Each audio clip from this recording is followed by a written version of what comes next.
Here are competency-based matrices questions for Class 12 boards. Write the number of all possible matrices of order 3 by 3 with each entry 0 or 1.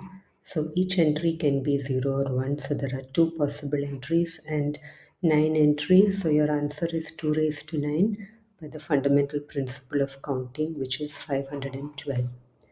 If A is a square matrix such that A squared equal to A, find 15A minus I plus A whole raised to 4.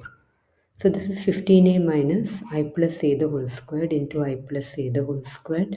We expand I plus A the whole squared, so you get I squared plus 2A plus A squared into I squared plus 2A plus A squared, multiply. So you get 15A minus I plus 2A plus A squared is A into I plus 2A plus A, that is 15A minus I plus 3A into I plus 3A. Expanding, you get I squared plus 6A plus 9A squared. Again, A squared is A. So it is I squared plus 6A plus 9A. That is 15A minus I minus 15A, which is minus I. So this is competency-based questions in matrices, class 12 maths. If A equal to e raised to x, e raised to 2x, e raised to x, e raised to minus x is a symmetric matrix, find x. If A is symmetric, A is A transpose. So the rows, interchange the rows and columns. So this matrix becomes, the first row becomes the first column, second row becomes the second column. And equating, you get e raised to 2x equal to e raised to x. So dividing by e raised to x, you get e raised to x equal to 1 or x equal to 0. Prove that a matrix which is symmetric as well as skew symmetric must be a null matrix. So if A is symmetric, A is A transpose, and if A is skew symmetric, A transpose is minus A.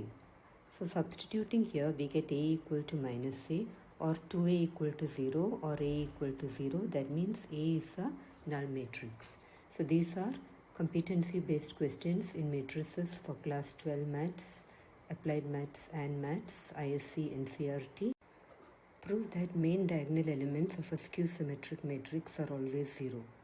For a skew symmetric matrix, Aij equal to minus Aj for all ij, and putting j equal to I, we get Aii equal to minus Aii. That means 2 Aii equal to 0, which means Aii equal to 0. Hence, the main diagonal elements of a skew symmetric matrix are always 0. Prove that for any matrix A transpose A and A plus A transpose are always symmetric. Now A transpose will be A transpose A, because we have the formula AB transpose is B transpose into A transpose. So A transpose A is symmetric also because A transpose equal to A. Also A plus A transpose will be A transpose plus A. So A plus A transpose is symmetric because a matrix is said to be symmetric if A transpose equal to A. So this is competency-based questions in matrices class 12, mathematics and applied mathematics, NCERT. Prove that for any two symmetric matrices A and B, AB plus BA is symmetric. So AB plus BA transpose will be AB transpose plus BA transpose, because A plus B transpose equal to A transpose plus B transpose, and AB transpose is B transpose into A transpose, BA transpose is A transpose into B transpose, and because A and B are symmetric, this is BA plus AB. So AB plus BA transpose equal to AB plus BA, hence AB plus BA is symmetric. The next question is similar. Prove that for any two symmetric matrices A and B, AB minus BA is skew symmetric. Now AB minus BA transpose will be AB transpose minus BA transpose. Again it is B transpose A transpose minus A transpose B transpose. That is BA minus AB, which is minus of AB minus BA. So we have A transpose equal to minus A. Hence AB minus BA is skew symmetric. 3 trusts A, B and C donated 10%, 15% and 20% of their total funds, 2 lakh, rupees 3 lakh and rupees 5 lakh respectively. Using matrix multiplication, find the total amount of money received by the orphanage from the three trusts. So we have 2 lakh, 3 lakh and 5 lakh, and that's the amount of money which is needed. So we write it row wise, and 0.10, 0.15, 0.20, which is the amount which they have invested.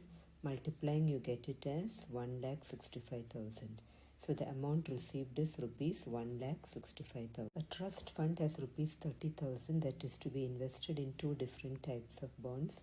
The first bond pays 5% per annum interest, which will be given to the orphanage, and the second bond pays 7% per annum interest, which will be given to financial benefits. Using matrix multiplication, determine how to divide rupees 30,000 among 2 types of bonds if the trust fund gets an annual total interest of rupees 1,800. Let X be the amount invested in bond 1. So what will be the amount invested in bond 2? 30,000 minus X. Now you have to divide it into the 2 types of bonds. So you will write a matrix X 30,000 minus X, and the rates are 0.05 and 0.07, and you have to get a total interest of 1,800. So it is 1 by 2, 2 by 1, and this is 1 by 1. So multiplying, you get 0.05x plus 0.07 into 30,000 minus x is 1,800. So x is 15,000, and that is the amount invested in each bond, 15,000 and 15,000. This is session 1. Hope you enjoyed it. Subscribe to my channel for more.